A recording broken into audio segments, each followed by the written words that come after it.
Assalamualaikum warahmatullahi wabarakatuh. Salam kenal, nama saya Priska Saiful Putri dari Prodi Akuntansi Syariah semester 5C dengan nomor induk mahasiswa 22404031. Di sini nanti saya akan menyampaikan materi terkait hukum kepailitan, yang mana tugas ini dibuat untuk memenuhi tugas pra-UAS mata kuliah aspek hukum dalam bisnis yang mana diampu oleh Ibu Sri Haryanti.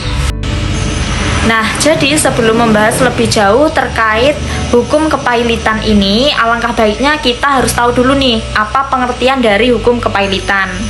Arti dari pailit ini sendiri yaitu kondisi debitor dalam keadaan berhenti membayar hutangnya karena tidak mampu untuk membayar. Nah, jadi pengertian dari hukum kepailitan ini sendiri yaitu salah satu cabang hukum yang mana mengatur tentang kondisi suatu perusahaan atau individu yang tidak bisa membayar utang-utangnya yang sudah jatuh tempo.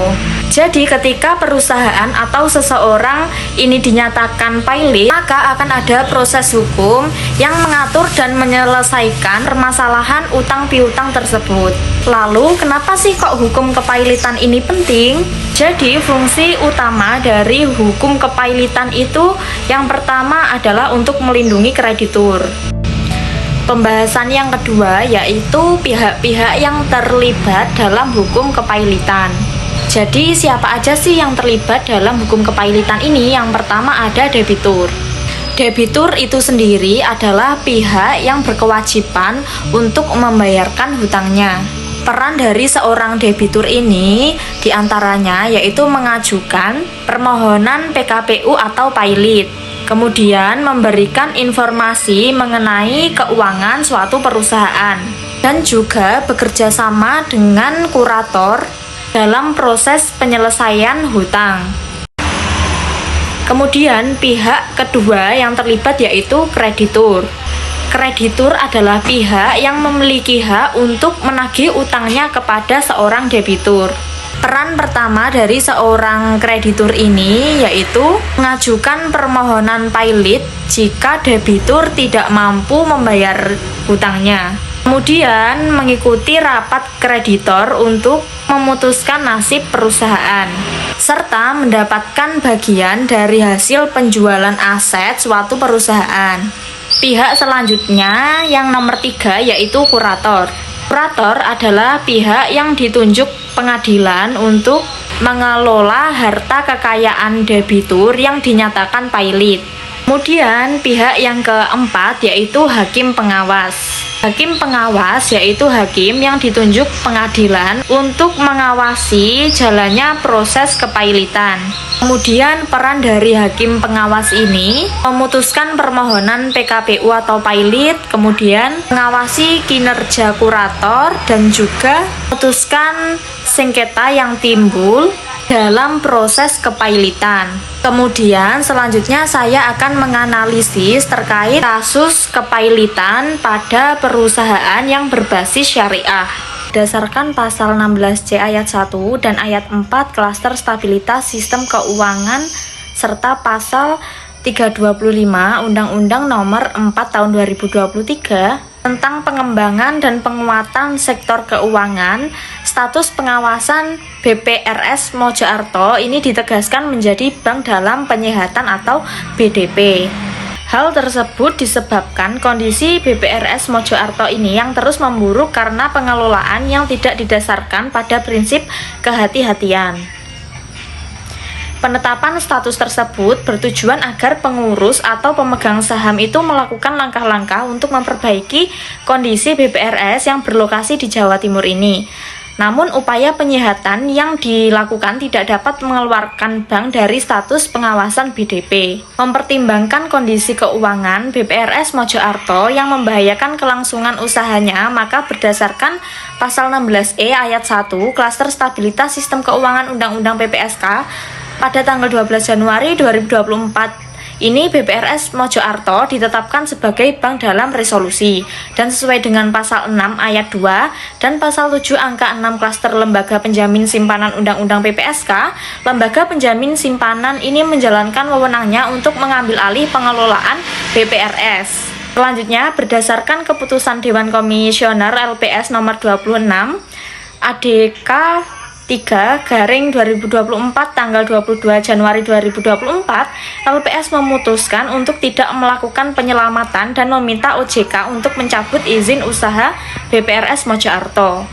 Menindaklanjuti rekomendasi LPS tersebut, OJK berdasarkan POJK nomor 28 tahun 2023 tentang penetapan status dan tindak lanjut pengawasan Bank Perekonomian Rakyat.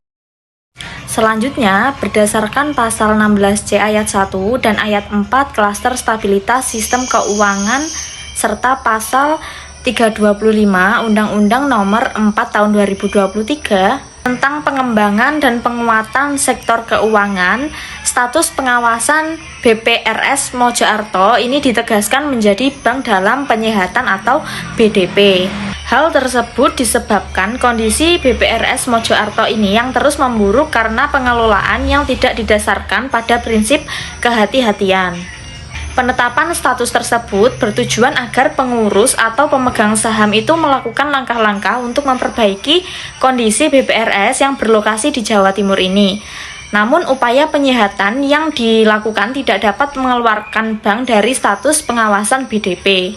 Mempertimbangkan kondisi keuangan BPRS Mojokerto yang membahayakan kelangsungan usahanya, maka berdasarkan pasal 16E ayat 1 Klaster Stabilitas Sistem Keuangan Undang-Undang PPSK pada tanggal 12 Januari 2024 ini BPRS Mojokerto ditetapkan sebagai bank dalam resolusi dan sesuai dengan pasal 6 ayat 2 dan pasal 7 angka 6 Klaster Lembaga Penjamin Simpanan Undang-Undang PPSK, lembaga penjamin simpanan ini menjalankan wewenangnya untuk mengambil alih pengelolaan BPRS. Berdasarkan keputusan Dewan Komisioner LPS nomor 26 ADK 3/2024 tanggal 22 Januari 2024, LPS memutuskan untuk tidak melakukan penyelamatan dan meminta OJK untuk mencabut izin usaha BPRS Mojokerto. Kasus pencabutan izin usaha PT BPRS Mojokerto Kota Mojokerto ini oleh OJK tentu menjadi sorotan, terutama dari perspektif penerapan prinsip-prinsip Islam dalam bisnis perbankan syariah.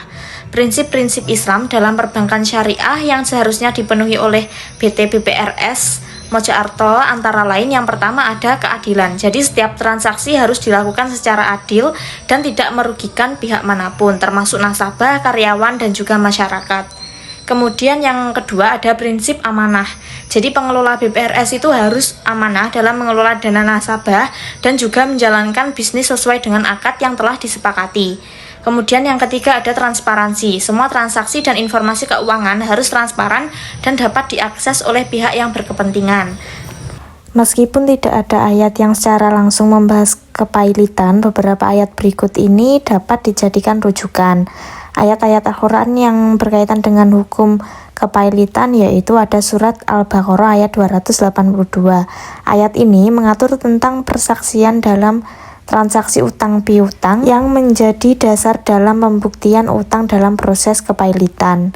Kemudian yang kedua ada surat Al-Baqarah ayat 280. Ayat ini mengatur tentang penangguhan pembayaran utang bagi orang yang mengalami kesulitan. Prinsip ini dikaitkan dengan konsep restrukturisasi utang dalam hukum kepailitan.